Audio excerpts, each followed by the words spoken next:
మా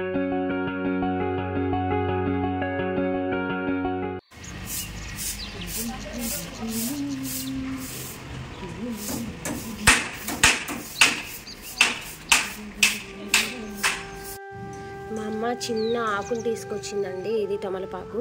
ఇది మెల్లమెల్లగా ఇప్పుడిప్పుడే కొంచెం పెద్ద ఆకులు వస్తున్నాయి. బంగ్లా ఆకులు తెలుసా మీకు? అంటే పెద్ద ఆకులు అనమాట. బంగ్లా ఆకు అంటే తమలపాకు పాన్ వేసుకుంటారు కదా, అట్లా పూస్తున్నాయి అనమాట కొంచెం పెద్దగా. ఇలా తమలపాకులు ఇంట్లో ఉంటే కూడా చాలా మంచిది. స్మెల్ కానీ అంతా ఇంటి ముందు చాలా బాగుంటుంది. చిన్న మొక్క తీసుకొచ్చిందండి మా అమ్మ విజయవాడ నుండి. ఇది కుచ్చుమల్లి చెట్టు, కుచ్చుమల్లె పూలు అంటారు కదా, ఇదనమాట. ఒక పువ్వు పూసింది చూసారా, బతికింది. ఈ తమలపాకు చెట్టు ఇంట్లో ఉండటం వల్ల చాలా మంచిది. అది కాకుండా తమలపాకు కొత్తగా నవలు కూడా నవలొచ్చండి. మన గొంతులో నొప్పి కానీ అలాంటివి ఏం లేకుండా ఉంటాయి. తమలపాకు వలన చాలా ప్రయోగాలు ఉంటాయి అన్నమాట. నాకైతే తమలపాకు చెట్టు స్మెల్ కానీ, తమలపాకు చెట్టు ఇంట్లో ఉంటే లక్ష్మీదేవి అంటండి. తమలపాకు చెట్టు, మళ్ళీ కలబంద చెట్టు చాలా మంచిది అన్నమాట.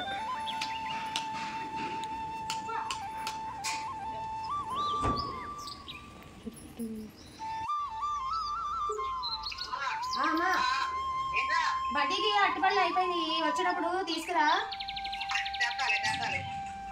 మర్చిపోకు. ఇప్పుడు బడ్డీకి వీడియోలు తీస్తున్నారని అగో గుర్రు మళ్ళీ అరుస్తున్నాడు. ఇంకో తప్పకడికి రా బడ్డీ. రోజు సాయంత్రం పూట మా బడ్డీ ఇలాగా అరటిపళ్ళు తింటాడండి, బాగా ఇష్టం వాడికి. సరే అమ్మా, మళ్ళీ చేస్తాను నాకు. ఇలా అరటిపళ్ళు తినడం వలన ఏంటంటే అరుగుదల ఉంటుంది, హెల్దీగా ఉంటాడు. ప్రతి ఒక్క డాగ్కి పెట్టచ్చు అరటిపళ్ళు. అలవాటు చేసామనుకోండి, చిన్నప్పటి నుండే బాగా తింటాయి అనమాట. మా బడ్డీ అయితే రోజు ఒక అరడజన్ వరకు తింటాడు. మస్తు ఇష్టం వాడికి అరటిపళ్ళు అంటే. అమ్మా, అరడజన్ ఎక్కడ తింటాడమ్మా? తింటాడు, పెడితే తింటాడులే. పెడితే అరడజన్ అయినా తింటాడు. బాగా వాడికి మస్తు ఇష్టం, ప్రాణం అరటిపళ్ళు అంటే. అన్నం లేకపోయినా పర్వాలేదు కానీ అరటిపళ్ళు ఎక్కడ ఉండాలి. ఇప్పుడే 3 తిన్నాడు చూసారు, 2 అరటిపళ్ళు తిన్నాడు చూసారుగా. ఇప్పుడు 3 అరటిపళ్ళు తింటున్నాడు. అంటే రోజులోనే 5 అరటిపళ్ళు తిన్నాడు. ఒక్కోసారి అయితే చిన్న అరటిపళ్ళు అయితే అరడజన్ 8 అయినా తినేస్తాడు. చూడు, ఇంకా ఏమైనా పెడతారని ఇంకా చూస్తున్నాడు. అరటిపళ్ళు అంటే పిచ్చి, అరటిపళ్ళు పిచ్చుడు. తిన్నావా? హాయ్ చెప్పు, హాయ్ చెప్పు, హాయ్ హాయ్. పడిపోతాను నేను.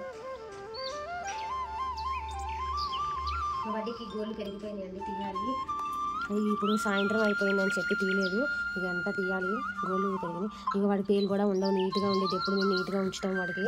ఎప్పుడో ఒకసారి చెట్ల దగ్గరికి వెళ్ళినప్పుడు మాత్రమే అలా పేలు వస్తాయి, అయితే నీట్గా ఉంటాడు చాలా. మా అమ్మ గోరింటాకు పెట్టింది వాడికి, చాలా ముద్దుగా ఉంటాడు. చూడండి, చెవులు కూడా చాలా నీట్గా పెట్టుకుంటాడు. బటర్ఫ్లై ఇది కూడా ఆడాడు మొన్న, చూసారుగా. బటర్ఫ్లై